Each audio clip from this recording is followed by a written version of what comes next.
Hey everyone. Welcome back to Hoa Karen Stories. How's everyone doing today? I hope you're all having a fantastic day. And I'm so glad you could join us for another wild tale today. I've got a story that'll definitely keep you on the edge of your seat. Picture this: you're celebrating your wedding anniversary with a peaceful dinner by the river when suddenly Karen shows up. She demands your table, starts yelling at the staff, and even goes as far as calling 911. But wait, that's not the end of it. There's a surprising twist that turns this chaotic evening around. Trust me, you won't want to miss how this one unfolds. Before we dive in, if you could take just a second to hit that subscribe button, it really motivates me to keep bringing you more of these crazy stories.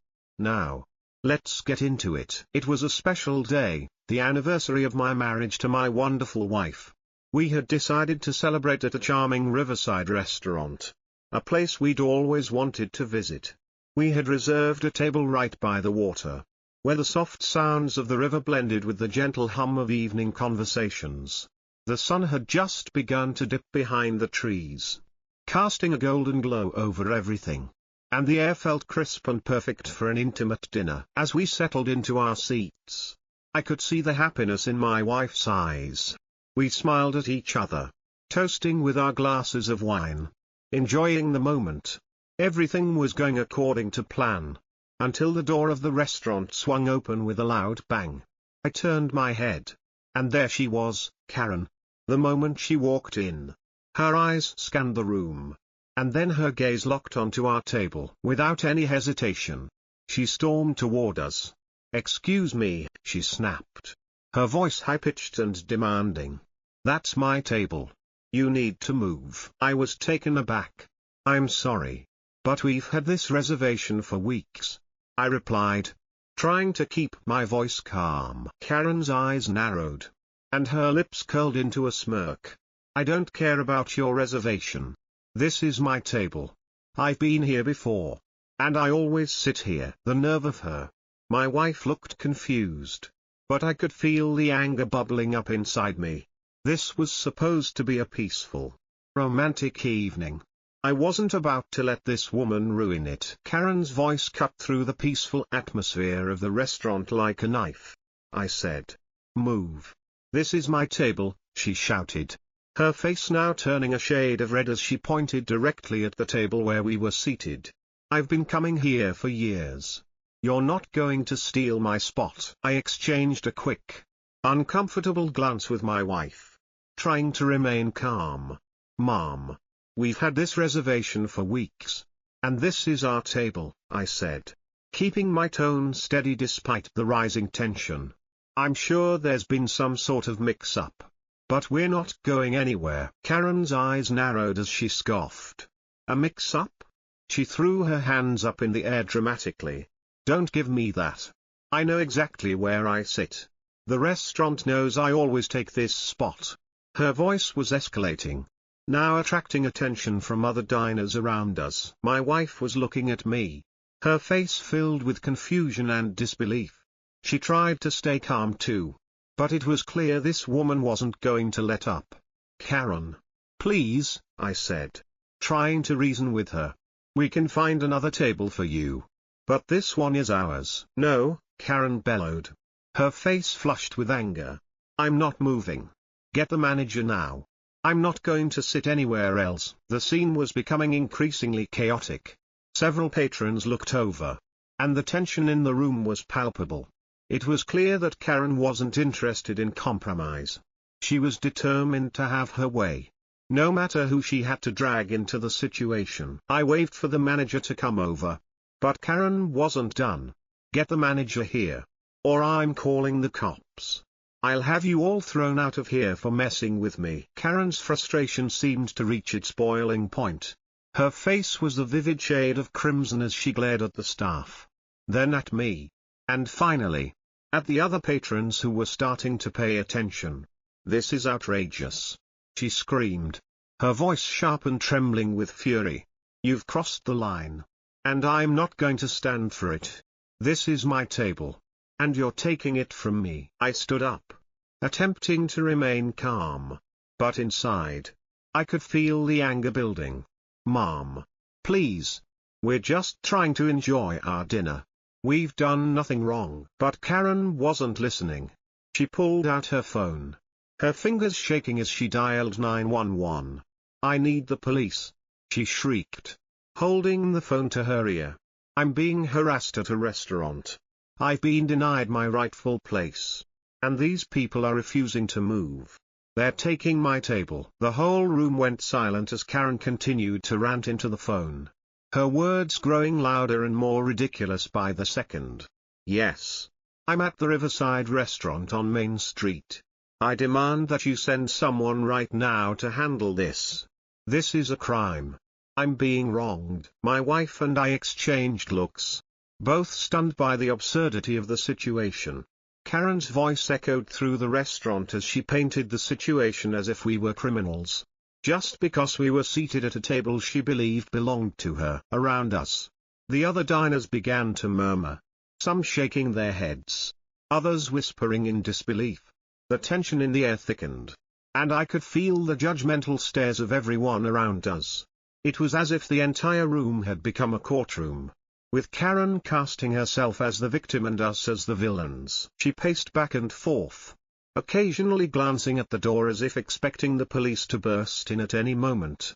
Hurry up, she shouted into the phone.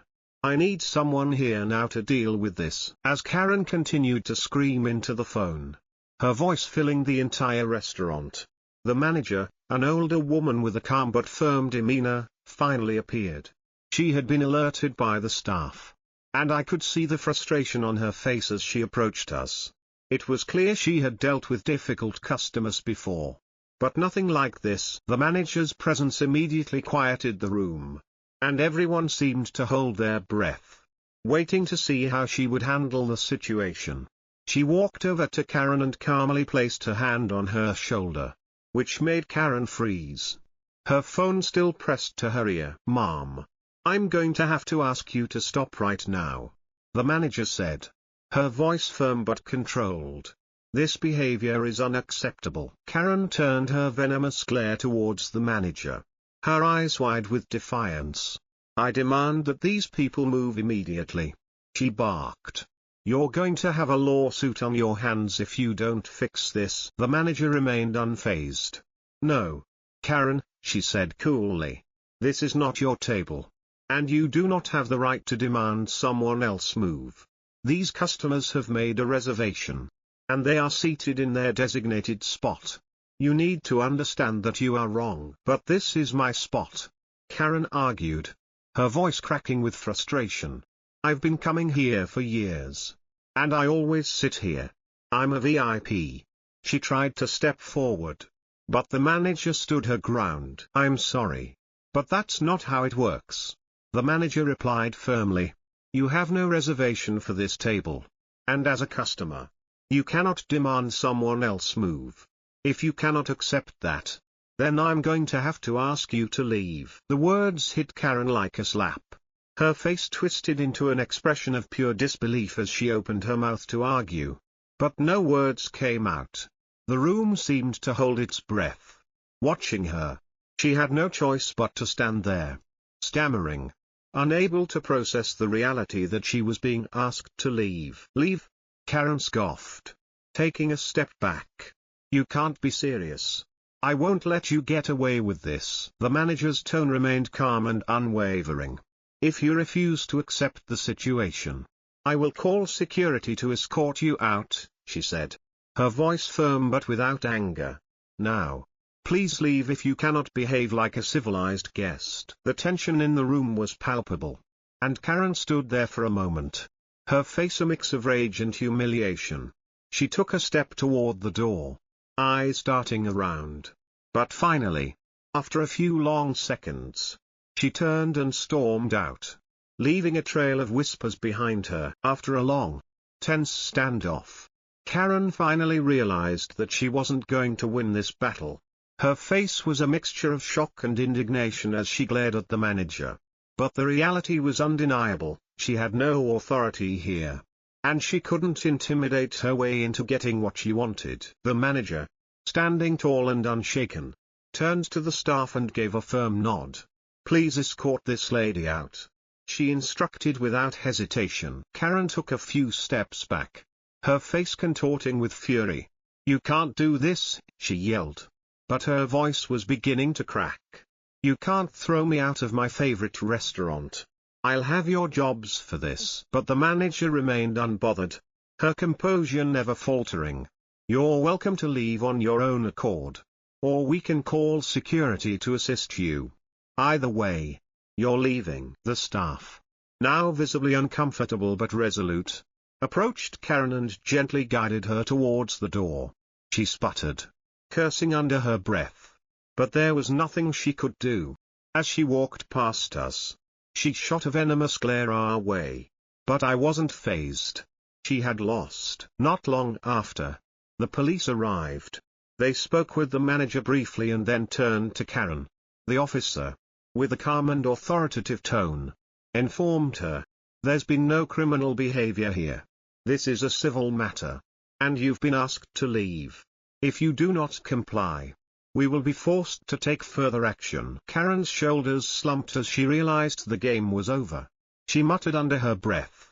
But the police officer simply nodded and motioned for her to exit the restaurant. As soon as the door swung shut behind her, a wave of relief washed over the room. The other diners, who had been holding their breath, slowly exhaled. The tension that had once filled the air lifted, and the restaurant's peaceful atmosphere returned. I turned to my wife, who was still looking a little shaken but grateful. "Well, that was an interesting way to spend our anniversary," I joked, trying to lighten the mood. She laughed, her eyes twinkling, and took my hand. We resumed our dinner, now in the quiet, serene setting we had hoped for. The food was delicious, and we shared a toast to the memory of a night that, despite the drama, we would never forget. Our anniversary, against all odds, had been saved. Everyone around us seemed to relax as well, and even the staff appeared more at ease. It felt like the storm had passed, and we could finally enjoy the peaceful evening we'd originally planned.